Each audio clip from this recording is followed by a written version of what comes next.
Okay, so this video is for any men who may be anxious attachers or just have been in a lot of relationships with like narcissistic women or dismissive avoidant women. Now, I'm not trying to sound pick-me when I say any of these things. I genuinely believe all of this to be fully true based on all the research I've done over the past like 7 years, and also the one-on-one coaching I did with victims of narcissistic abuse who were almost like 50% men. One thing about these types of men that I noticed that was just common with all the clients I worked with and a lot of the men that have commented on my videos and stuff is that these are like really good men. These are men that really value relationships. They really value their partners and commitment. They want to have a happy, healthy relationship. They are not toxic masculinity dude bros. They're not fuck boys. And they also have a lot of empathy and sensitivity. They really crave like validation and love, you know?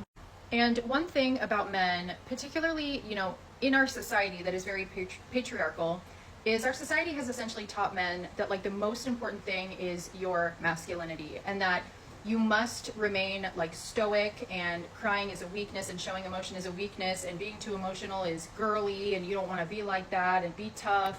And so I think for a lot of men, no matter how empathetic and kind and sweet they are, there is still a part of men that really wants to feel that their masculinity is respected in the relationship. They want to feel like a leader to some extent. They want to, just feel that respect.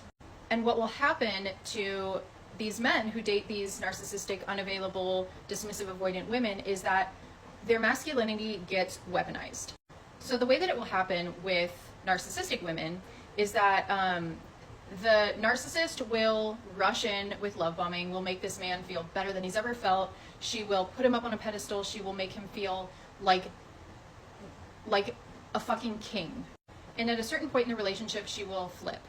And she will start doing whatever she can to emasculate him, to make him feel as small as humanly possible. Whether that's making comments about how he is performing in the bedroom, he no longer can satisfy her, a real man would be able to do this or that. Or making just very belittling comments like, you're so weak, you're such a girl, stop being such a pussy. A narcissistic woman, her goal is to emasculate the man, to make him feel really small, because she knows that masculinity is a pain point for men, and that if she wants to make her partner feel like shit, that's going to be a great way to do it. Now, dismissive avoidant women, they don't have the same intent. They are not trying to make you feel like shit. They are not cruel like that. But regardless, they still tend to have the same effect. Because what will happen in relationships with dismissive avoidant women is that because these women are so hyper independent, it kind of removes the ability for the man who is with her to feel like he can lead the relationship in any way, or be her like provider or protector, or do anything that is masculinity related. And I'm trying to say all these things in the right way because I really don't believe in like traditional gender roles. I'm just trying to get my point across. And I do think there's a lot of truth to this stuff.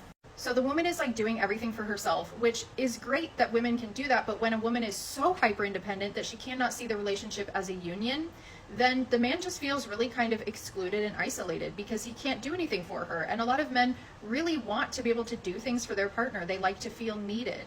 The next aspect is because the dismissive avoidant woman has such a wall up and cannot be vulnerable, cannot really show emotion much or express her needs, that becomes the man's role. And the more and more that she distances and puts that barrier up, the more emotional and upset and desperate and maybe even needy that the man will start to be or will start to feel, which is a really uncomfortable place, I think, for men to be in, because I do believe that a lot of men really want to be viewed as strong and capable, you know? And respected in that way, not in a toxic way, but just I think it's hard for men to be in that position. And then of course the third aspect is when the dismissive avoidant woman starts pulling away in the intimacy aspect and starts to lose desire for her partner. That is extremely hard for men. You know, just like women, men want to feel desired in the relationship, and I think it makes them feel very useless. The reason I'm saying all this is because I really want to send a message to these men, okay? That I know that when you have dated enough of these types of women, it's really easy to start to become super resentful against women in general. And I think the same is true for women. It's easy to become resentful at all men, right? And particularly for men, like, I just want you to know how special it is to be this kind of man, because I think it's more rare. I think that a huge majority of men are really closed off and lack vulnerability and lack emotional depth. And to be a man that values commitment and values empathy and really wants to love their partner and commit to their partner, those are such special qualities. And the fact that you have been burned by a lot of women is not something that is wrong with you, right? Like you might have anxious attachment, which you want to work on. You want to get to a secure place, but it's not that there is something just deeply disgusting about you. You're just ending up with unavailable women. So don't change the type of person you are. Don't give in to the whole dating bro advice of being hyper toxic masculine and this is how you pick up women, you just gotta be more masculine. That's such fucking bullshit. It is so special to be the way that you are. And if you can just work toward becoming secure, a whole new world of people will open up for you. You will start to attract secure women, and you will actually be able to give all that love that you have been trying to give to the wrong people. One thing that I'm really working on is not to be a victim of my circumstances.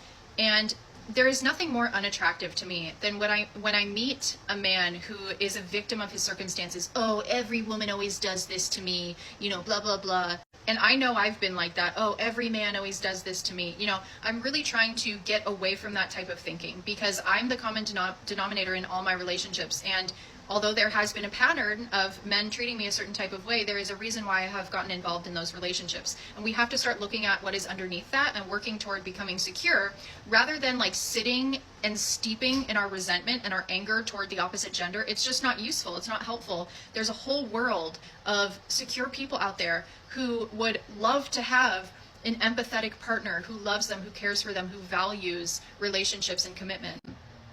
I think that men have amazing qualities, and try to get away from the toxic type of thinking or the black and white thinking, and really just cherish those parts of you that are so beautiful that not a lot of men may have, you know, and work toward healing yourself and becoming secure so that you can actually give that to someone who will be able to reciprocate.